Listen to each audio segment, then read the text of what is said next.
Well, here's a sweet little gem of a bike. I don't know what year it is,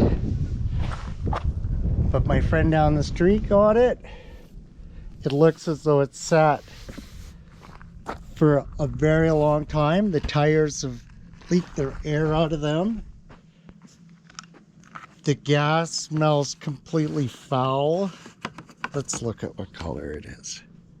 It's kind of purple. Anyways, but it's a pretty clean looking bike. I don't think it has many hours on it. It's got a few little funny things. A screw there. Kind of.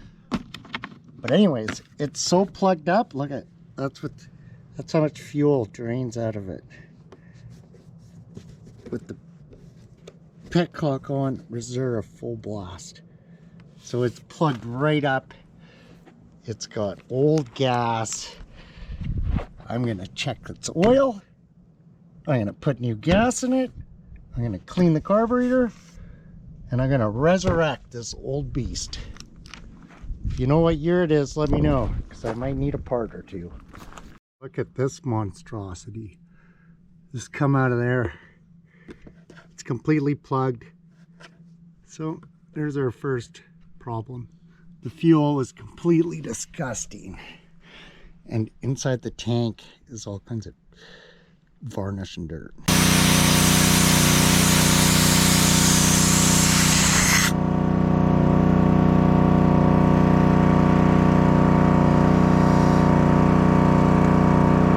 After undoing the two small drywall screws that he had holding on here, I find out this.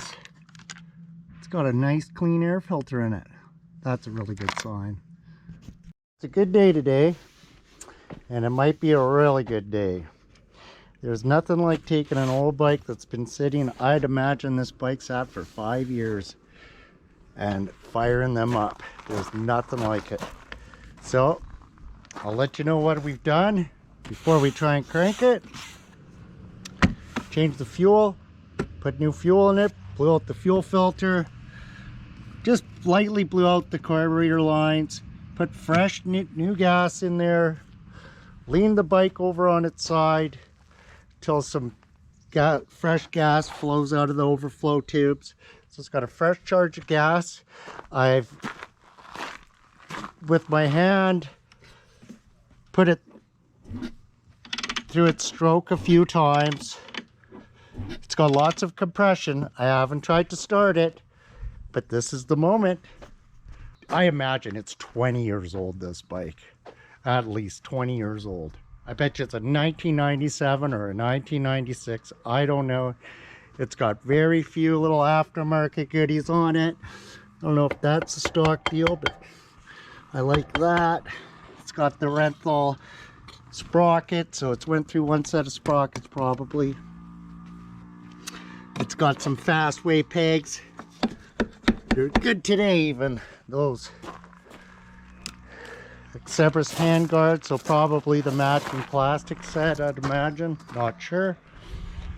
KTM's barely worn off of the seats. It's got a brake snake. Not too many people actually go ahead and put one of those on, but it's got one of those. I'm not sure if that's aftermarket. SPS. And heat tape wrapped around the radiator hoses. So that's kind of neat. Well, let's see if it fires. I kind of have a ritual. I like to just lean them over and let some gas run through the carburetor.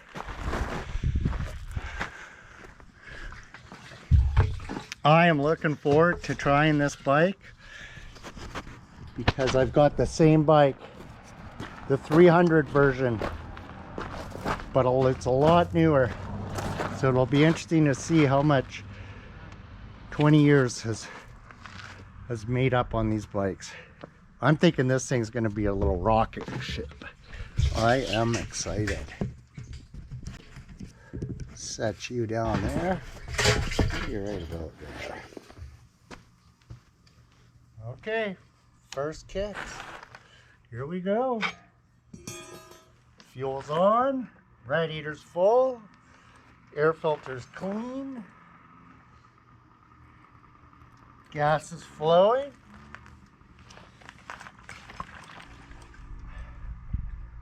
Pull the choke.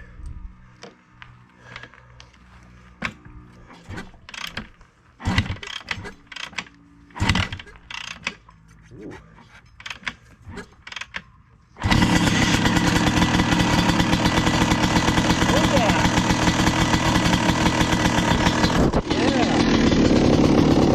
Sounds tight. Sounds really tight. Still a vibration. One more vibration on the 17. Better just take it for a light cruise. So we've warmed her up. Now let's try it.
I think she's still a little bit plugged up.